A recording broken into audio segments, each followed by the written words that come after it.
बोलती कहानियाँ के YouTube चैनल पर आपका स्वागत है। मैं आपको कहानी सुनाने जा रही हूँ जिसका शीर्षक है पिज्जू और इस कहानी की लेखिका है डॉक्टर सरला सिंह। एक छोटा सा कबूतर का बच्चा पेड़ से अचानक नीचे गिरा। उसी समय बच्चों का एक झुंड भी उधर से गुजर रहा था। पहले तो बच्चे उत्सुकतावश उसके पास ठहरे, लेकिन उसकी घायल अवस्था देख धीरे धीरे सभी खिसकते गए। शायद उन्हें ये डर हो कि मम्मी की मार पड़ेगी, या सोच रहे हो कि ये भला उनके किस काम का। उसी में एक बच्चा जो उस कबूतर के बच्चे के पास बैठा था, उसने कबूतर के बच्चे को उठा लिया। शायद उसे अपनी माँ पर ज्यादा ही भरोसा था। कबूतर के बच्चे को लेकर वो घर आ गया। मम्मी देखो ना, पिज्जू को कितनी चोट आई है। इसी के साथ कबूतर के बच्चे का नामकरण भी हो गया, पिज्जू। माँ ने कबूतर के बच्चे को देखा तो परेशान हो गई। इसकी तो चोंच भी घायल है, भला इसे क्या खिलाया जाएगा। फिर उन्होंने इसका तोड़ निकाला कि रुई के फाहे से उसके मुंह में दूध डाला जाए। तभी किसी ने सुझाया कि ड्रॉपर से भी दूध पिलाया जा सकता है, और पिज्जू को 2-4 ड्रॉप दूध पिलाकर माँ अपने को परम विजेता समझने लगी। अब पिज्जू के चोट पर क्या लगाया जाए, ये समस्या आकर खड़ी हो गई।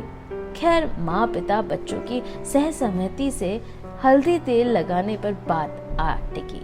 माँ की दिन रात की सेवा से पिज्जू के पंख निकलने लगे।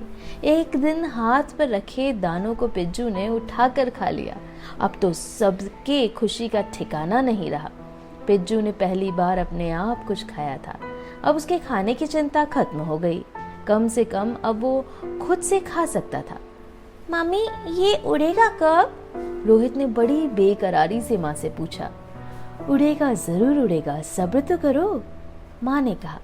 अभी तो इसके पंख निकल रहे हैं, जब पूरी तरह पंख निकल आएंगे तब इसे उड़ना सिखाएंगे। माँ ने अपनी बात पूरी की। पिज्जू बिना पिंजरे के घर भर में इधर से उधर फुदकता रहता। हाँ, इतना ध्यान जरूर रखा जाता कि खिड़की दरवाजे की जाली ना खुली हो, बाथरूम का दरवाजा ना खुला हो। रात में उसे एक पिंजरे में रख दिया जाता। धीरे धीरे पिज्जू भी घर के लोगों से मानो हिलमिल सा गया था।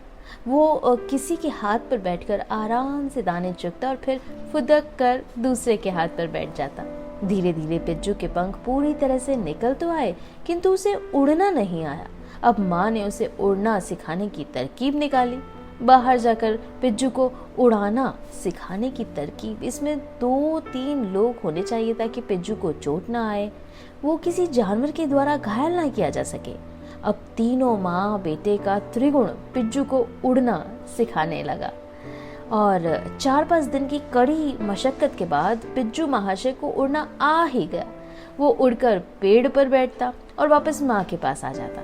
धीरे धीरे पिज्जू खाना खाने बालकनी में आता, माँ के हाथ से दाना खाता और पानी पीकर आराम से फिर पेड़ पर चला जाता।